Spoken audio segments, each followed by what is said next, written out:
Welcome to the channel, everybody. Today we're going to talk about Volvo D13 engine, and in this case this Volvo was making a very unusual sound.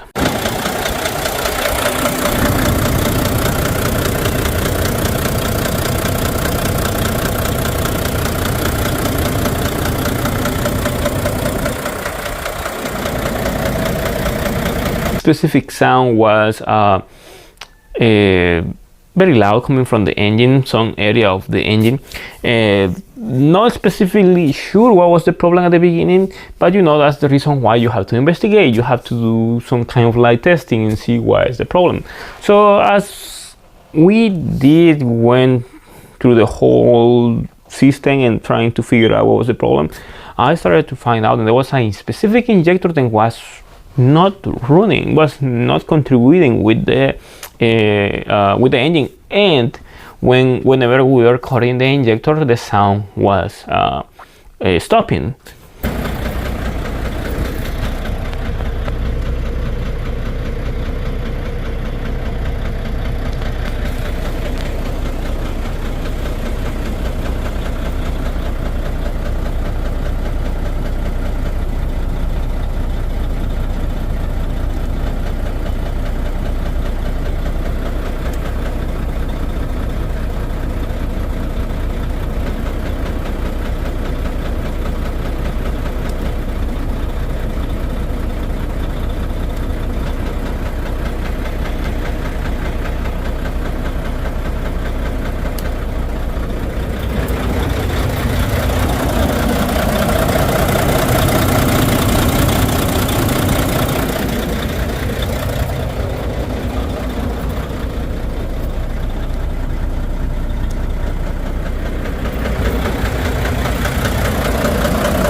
So that only leads us to one problem, and that is a broken injector.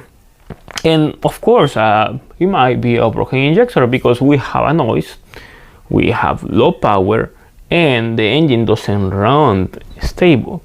So it's very possible the injector is broken.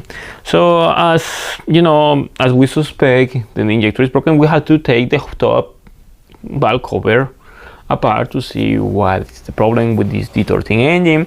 And of course, we found two broken injectors, number 5 and number 6, which was weird because before it was showing, it was sounding like only one injector was broken. I think it was number 5 that was making the sound, and whenever we cut the injector, the sound was not sounding anymore. It was not making the sound anymore. So it was kind of weird, but you know, nevertheless, now we have found the problem. We know now that the injector is broken. Well, in this case, there is only one thing to do, and that is replace the injector. At least with this problem, you don't have a major situation where you have to disassemble something, take things apart, or do a major repair. In this case, it's a very basic repair, which is removing the injector. But also, I would say then it is not just too basic. Volvos are not too easy to remove injectors, since they have this rocker arm assembly that is very heavy, and without enough experience, you can, damage it, and you may need some help to remove it. So it is not that easy, but still, it is easy compared to doing a major job, internal engine problem and stuff like that. So as we removed the injector, we took it to the board, right? And we saw that the injector was completely torn apart.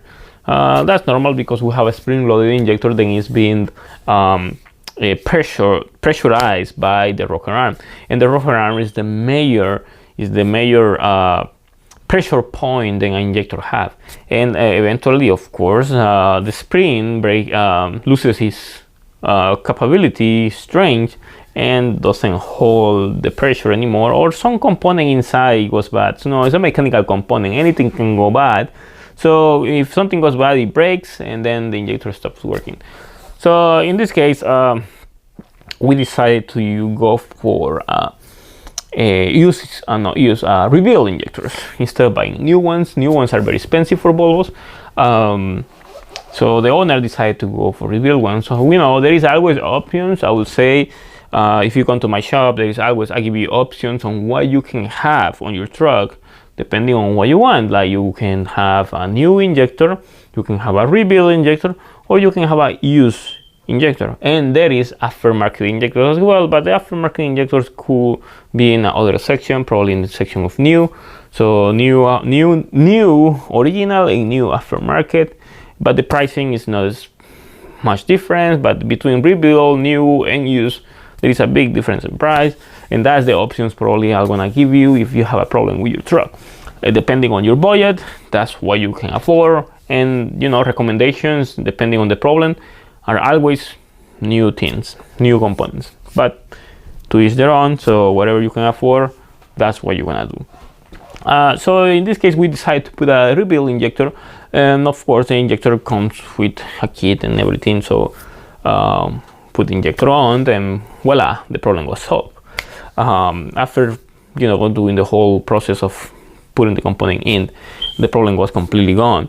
But that problem happened a while ago. Then we fixed this video. I'm making this video like I would say 1, 2, 3, like 5 months after the repairs were completed.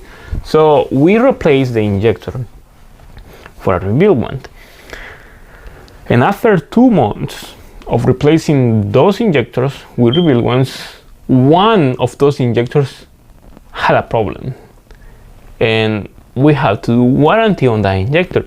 So we have to remove the injector, number 5 in this case, no, number 6, that was number 6, yes.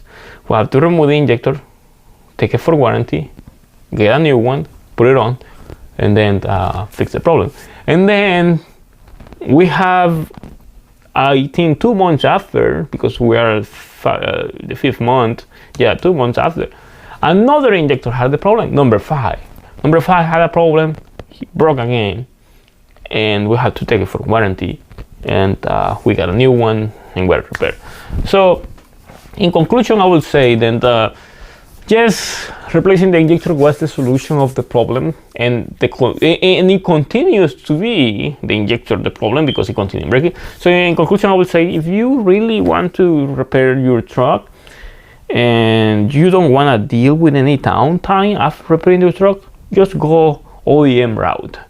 I think it's better most of the time, or at least if you go aftermarket or rebuild, go for a good quality, a place that you can be trusted, you can trust about, a place where you can just go and buy it, blindfolded, and say this place is very trusted, and I will put my money in it. So, but if you go to any type of rebuild injectors, sometimes are not the best, and you're gonna spend more money than going OEM route. So and that's probably what I will suggest, but it's not something that I will tell you to do, because as I say before, it is recommendation, and depending on your budget, that's what you're gonna do. And if your budget doesn't have the capability to buy a new injector instead of buying a rebuild injector, that's understandable, but also you have to understand the consequences to buying rebuild injectors. But anyway, this is pretty much what I wanted to talk about this Volvo D13 engine. These problems can happen to any truck, but Volvos are the last breed, I would say, of engines and still use mechanical injectors. Half of injectors are mechanical and half are high pressure. So it's the last breed of injectors engines that are using that type of injector. All the other engines, Cummins, Detroit, Packard, International, they all use high pressure needle injectors. In this case, Volvo doesn't. But it makes it pretty easy to repair, but also very complicated, because they all have the similar problem, and we're when the spring breaks, the injector goes bad. But you know, high pressure injectors have no exception too. They break too, and they cause bigger problems too. So, well, if you have any questions about this video, just comment below. If anything else that you need to understand about this Volvo V13 engine, well, I mean, like, probably in the future I'm gonna do more videos, and if you have any specific video then you would like me to do, you can comment, contact me on Instagram, franciscoamaya YouTube. You can come to the shop, you can Google me, just type my name and you're gonna find me, and or CC Fleet Services house, you're gonna find it. And anything else, well, I mean, I can just wait for any other video that I'm gonna be posting in the future. There is more information than I have for you guys. Then could be very informative, or at least it could be something new then you need to learn. So see you later, and stay tuned for more videos.